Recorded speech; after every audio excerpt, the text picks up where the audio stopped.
Sous les remparts, il y a la plaine. Et puis au bout de la plaine, la mer, sans fin. Depuis la mer, un matin, les Grecs sont arrivés, si nombreux que leurs bateaux masquaient l'horizon, si nombreux que la mer semblait couverte de voiles. Ils venaient s'emparer de Troie. Ils ont installé leur camp sur le rivage. Sous les remparts, la ville a aligné ses troupes, ses héros, ses chars et ses machines de guerre. Elle attend de pied ferme les envahisseurs. Il y a 9 ans de cela, et les Grecs sont toujours sur le rivage, et les Troyens toujours derrière leurs murs. Et, sur la plaine, jour après jour, ils combattent. 9 ans de guerre, de bataille, de tuerie. Pourquoi cette guerre? Il y a plusieurs raisons. Il y a l'histoire de Paris, ce jeune pâtre troyen que choisit Zeus pour dire des 3 déesses laquelle est la plus belle. Oui, c'était aux noces de Thétis et de Pélée. Tous les dieux avaient été conviés à la fête. Tous? Non, on avait écarté Eris, la discorde. On peut comprendre. Eris, furieuse, jeta une pomme d'or au milieu des convives, et sur cette pomme était écrit « à la plus belle ». 3 déesses aussitôt se précipitent, et personne ne peut Ni ne veut. les départager. Les 3 déesses sont puissantes, influentes, et aucun des convives présents ne veut se les aliéner. Alors, Zeus intime à ce Troyen, Paris, de choisir. Héra lui promet la richesse, Athéna lui promet la réussite, Aphrodite lui promet l'amour. Et Paris choisit Aphrodite. À cet instant, Paris vient de sceller le destin. Troie sera détruite. Voilà ce qu'il en coûte d'humilier de puissantes déesses. Ah, mon frère. Il y a aussi l'histoire d'Hélène. Oui, ce même Troyen, Paris, est l'invité du vieux roi Ménélas. Et sa jeune femme, Hélène, connue pour sa beauté. Grâce à Aphrodite, Paris séduit Hélène et l'emmène à Troie. Et c'est donc pour récupérer Hélène que cette flotte grecque de vaisseaux innombrables accoste sur le rivage de Troie. Au début de ce récit qu'on nomme l'Iliade, Achille se retire des combats. Humilié sans raison par son roi, il prend avec lui ses soldats, ses myrmidons, sa suite et déserte l'armée grecque. Que s'est-il passé? Il faut revenir à la peste qui ravageait le camp grec. Les hommes tombaient comme des mouches. On ne savait que faire pour enrayer le mal. En désespoir de cause, on va voir le grand devin Calchas.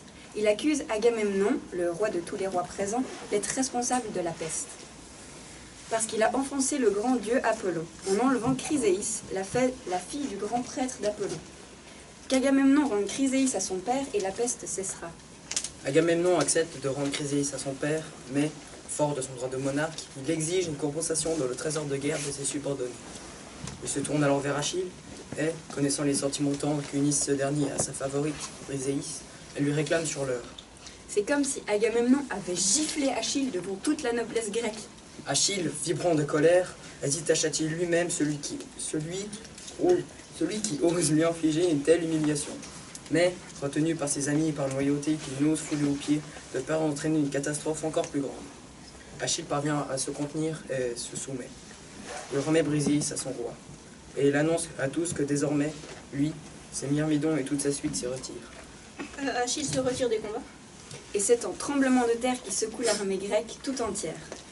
Dans cette guerre, Achille et ses troupes, ce n'est pas seulement un roi parmi d'autres et des troupes parmi d'autres, c'est le fer de lance de l'armée grecque, son référent, ses bêtes de guerre. Au combat, chaque roi grec, chaque soldat garde toujours Achille dans son regard. Il est le guide, le repère permanent, le socle. Son départ est un cataclysme. Comprenant par la suite qu'il a commis une monstrueuse erreur, Agamemnon envoie Ulysse en ambassade auprès d'Achille. Reviendras-tu parmi nous, Achille? C'est mon destin. Qu'est-ce que cela signifie? Sa maman lui a proposé 2 choix de vie. Une vie brève mais glorieuse, tu meurs jeune et donc de manière violente. Et ton nom sera pour toujours attaché à tes exploits. Ou alors, une vie longue mais anonyme. Tu as une femme, des enfants qui t'aiment et qui te donnent ensuite de merveilleux petits-enfants. Tu cultives ton lopin de terre et tu n'es qu'un homme, parmi tous les hommes, si ce n'est que tu as la certitude de vivre longtemps. Et, comme tu l'as deviné puisque son nom est, jusqu'à ce jour qui est le nôtre, connu et célébré, Achille a donc choisi la vie brève, la vie d'un héros. Non. Bien cette humiliation d'Agamemnon qui l'a fait déserter le champ de bataille, en retrait des combats pour la première fois depuis 9 ans. Dans le calme de sa tente et la sécurité de ses proches, pour la première fois depuis 9 ans. Il a pris le temps de réfléchir, à lui, à son choix, à son destin, à son avenir, et puis à la vérité aussi. Une autre pensée s'est insinuée dans sa tête. Et s'il s'était peut-être trompé? Lorsqu'un jeune homme choisit la mort à la gloire plutôt que la vie longue et anonyme, ce n'est pas la mort qui choisit, c'est l'idée de la mort. 9 ans après jour, combat après combat, cette idée s'était posée en lui, s'est sédimentée, a fini par atteindre ses couches profondes. Pour la première fois seulement, il sait vraiment de tout son corps, de toute sa tête, de toute son âme, de toute sa viande qu'il va mourir, et qu'il va même mourir bientôt. Achille a réfléchi. Il regarde sa vie autrement. Il hésite. Sur le champ de bataille, les Grecs subissent pleinement cette absence. Les Grecs tombent et tombent, mon corps. Les Troyens, plus nombreux, avancent et avancent encore. Pour les Grecs, l'avenir est sombre.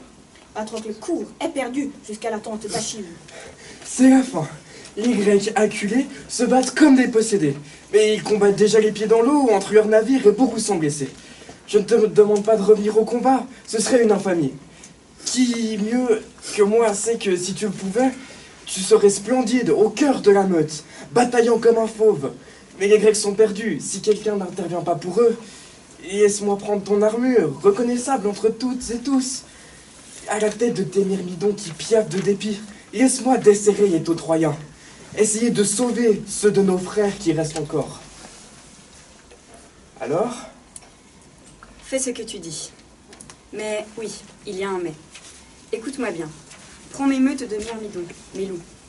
Refoule les Troyens loin des nefs et reviens. Surtout, à ce moment, reviens. Ne te laisse pas entraîner jusqu'aux murailles de Troie.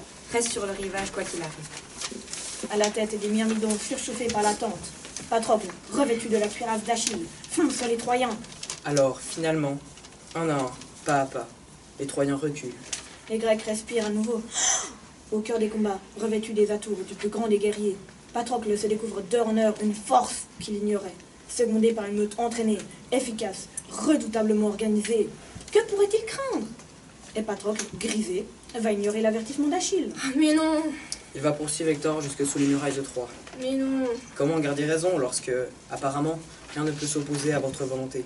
Et comment ne pas se dire que c'est maintenant, là, que Troie tombera, et que ce sera lui, Patrocle, qui l'aura fait? Mais non.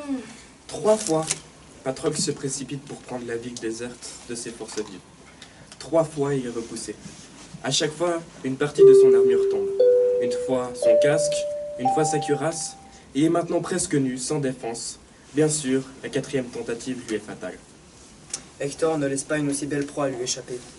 Il se rue et, d'un dernier coup de lance, il le transperce. Patrocle est touché. Patrocle est percé.